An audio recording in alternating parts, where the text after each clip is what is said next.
आलोक बंसल जी, आपके साथ शुरुआत करते हुए, आउटरीच देश होने के नाते प्रधानमंत्री मोदी की मौजूदगी इटली में G7 समिट के दौरान, और वो भी G20 की अध्यक्षता के बाद, जब ग्लोबल साउथ की आवाज के तौर पर भारत एक ऐसी पोजीशन में है जहां पर जो वो कहता है वो पूरी दुनिया सुनती है। ऐसे में इटली में प्रधानमंत्री मोदी का मौजूद होना दुनिया को क्या संकेत और संदेश देता है?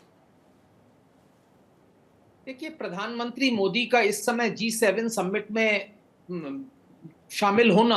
पहली चीज तो दुनिया को ये दिखलाता है कि भारत का महत्व क्या है। विशेषकर प्रधानमंत्री मोदी की तीसरी टर्म में ये दिखला रहा है कि भारत किस कदर शक्तिशाली हो गया है कि G7 जो दुनिया के 7 शक्तिशाली देशों का समूह है वो बिना भारत के अधूरा है।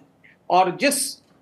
विश्वास के साथ और गर्मजोशी के साथ प्रधानमंत्री गए और जिस तरीके से उन्होंने ऋषि सुनाक और ज़ेलेंस्की और अन्य विश्व के नेताओं से मुलाकात की, वो दर्शाता है कि एक पर्सनल केमिस्ट्री जो प्रधानमंत्री ने बना ली है वो दुनिया के नेताओं के साथ, वो बहुत ही महत्वपूर्ण है। और जिस तरीके से वो ज़ेलेंस्की से मिले, मुझे लगता है कि आगे चलकर भारत एक बहुत बड़ा रोल अदा कर सकता है, शायद ये रूस और यूक्रेन के बीच में जो संघर्ष चल रहा है इसको रोकने के लिए। और एक विश्व नेता जो है ही प्रधानमंत्री मोदी, शायद आगे चलकर आने वाले दशकों के लिए भी एक शांति के दूत के रूप में अपनी पहचान स्थापित करने में सफल हो जाएं, अगर वो इस तरीके की कोई शांति समझौता या कुछ करने में सफल होते हैं। पर इस कॉन्फ्रेंस में हिस्सा लेना ये दर्शाता है कि भारत दुनिया के रंगमंच पर एक स्थायी सदस्य के रूप में उभर चुका है। और भले ही वो G7 का सदस्य ना हो, पर उसके बिना G7 की जो समारोह है, जो उसका जो G7 का जो अधिवेशन है वो अधूरा है अगर भारत नहीं है। और इसका ये महत्व है कि जब भी पिछले हम कई सालों से देख रहे हैं जहां पे भी G7 का अधिवेशन होता है वहां प्रधानमंत्री मोदी को अवश्य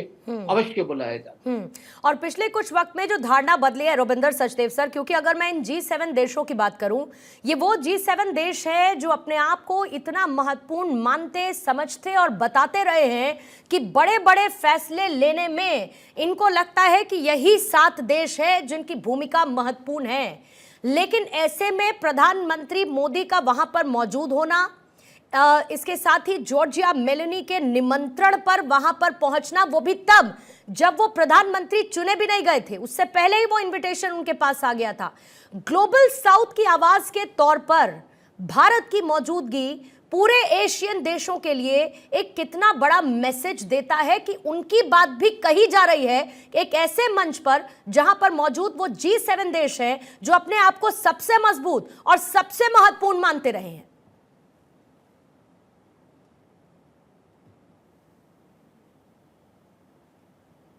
सॉरी, हाँ, ये जो आज की दुनिया है, एक तरह से आप इसे हमारे दर्शक एक पिरामिड की तरह से समझ सकते हैं। ये पिरामिड अब तितर बितर हो रहा है।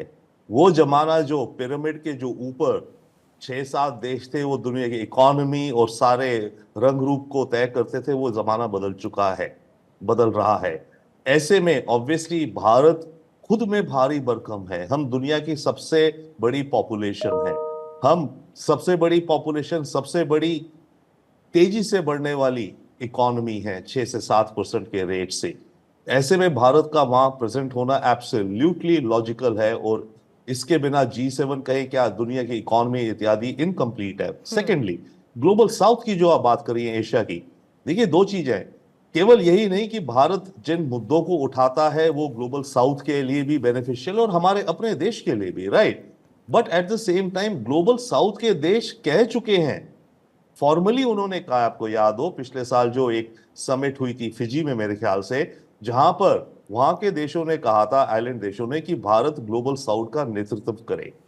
उसके बाद भारत ने यहाँ जो G20 हुई उसमें भी हमने कहा कि हम जो मुद्दे रख रहे हैं ये केवल हम G20 के मुद्दे ही नहीं हैं, ये जो ग्लोबल साउथ के मुद्दे हैं उनको हम यहाँ ला करके भी पेश कर रहे हैं डिस्कशन के लिए। और अब G7 में भी तो इंडिया दोनों तरह से, एक तरह से कहे लॉजिकल है हमारी, जहां हम पहुंच गए हैं तो हम ग्लोबल साउथ की फ्रंट पे हैं, but at the same time global south के देश खुद हमारे को रिक्वेस्ट कर रहे हैं, सजेस्ट कर रहे हैं कि हम उनके मुद्दे पिरामिड के ऊपर से ऊपर टॉप टियर पे लेके जाएं। तो ऑब्वियसली जब G7 में आज मीटिंग्स हो रही हैं, इसमें भारत जो विचार रख रहा है वो केवल भारत के अपने विचार ही नहीं, जो इटसेल्फ बहुत इंपॉर्टेंट है, दुनिया के हम सबसे भारी भरकम देश and population and growing economy, right, परंतु हम जो विचार रख रहे हैं उन विचारों के साथ दुनिया का ग्लोबल साउथ 100, 125, 150 देश जो अपने को ग्लोबल साउथ में कह सकते हैं, लैटिन अमेरिका सारा, केवल एशिया ही क्यों, लैटिन अमेरिका के देश, अफ्रीका के देश, हमने अफ्रीका के देशों को G20 में हासिल मेंबरशिप करी, तो उन सब देशों की भी जो कंसर्न्स हैं, जो प्रॉब्लम्स हैं, जो चैलेंजेस हैं, उनको भारत इस पटल पे रखता है और देयरफॉर जो भारत कह रहा है और जिन सॉल्यूशंस के साथ हम एंगेज होते हैं उनका इंपॉर्टेंस बहुत ज्यादा हो गया है।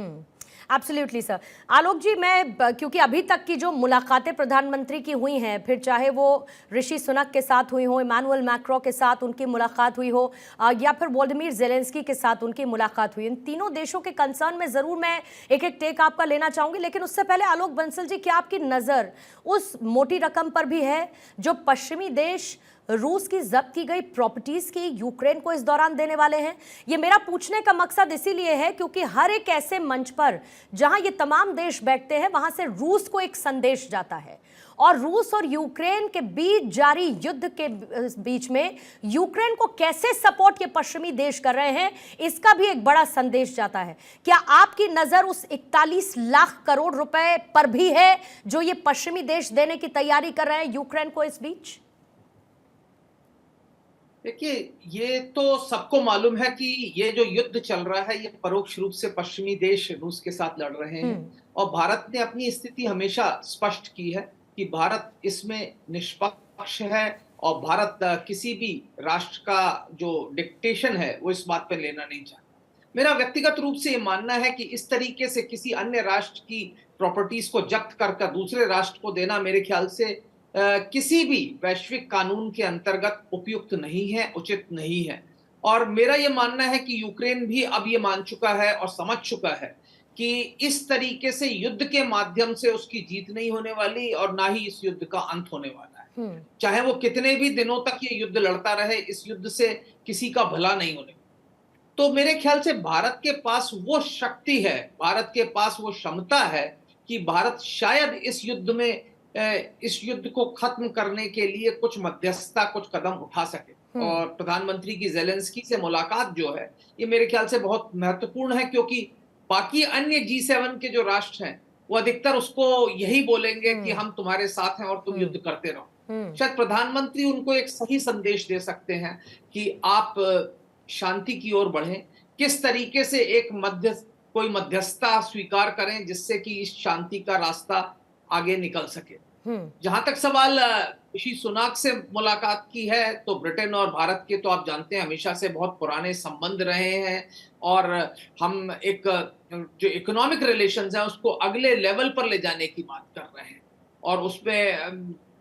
सुनक जो है चूंकि एक भारतीय मूल के प्रधानमंत्री भी हैं, इसलिए उनके साथ तो एक विशेष संबंध है हमारा, और भारत की जनता जो है उनकी तरफ काफी हद तक देखती है। जहां तक सवाल फ्रांस का है, इंडिया EU जो फ्री ट्रेड एग्रीमेंट होना है, जो अभी काफी समय से अटका हुआ है, हम उसको आगे ले जाना चाहेंगे, और यही स्थिति हमारी UK के साथ भी है। और फ्रांस और जर्मनी यूरोपियन यूनियन के सबसे महत्वपूर्ण सदस्य हैं, तो हम चाहेंगे कि जो फ्री ट्रेड एग्रीमेंट है जो काफी समय से अटका हुआ है, ये आगे बढ़े। और फ्रांस भारत के साथ हर समय रहा है,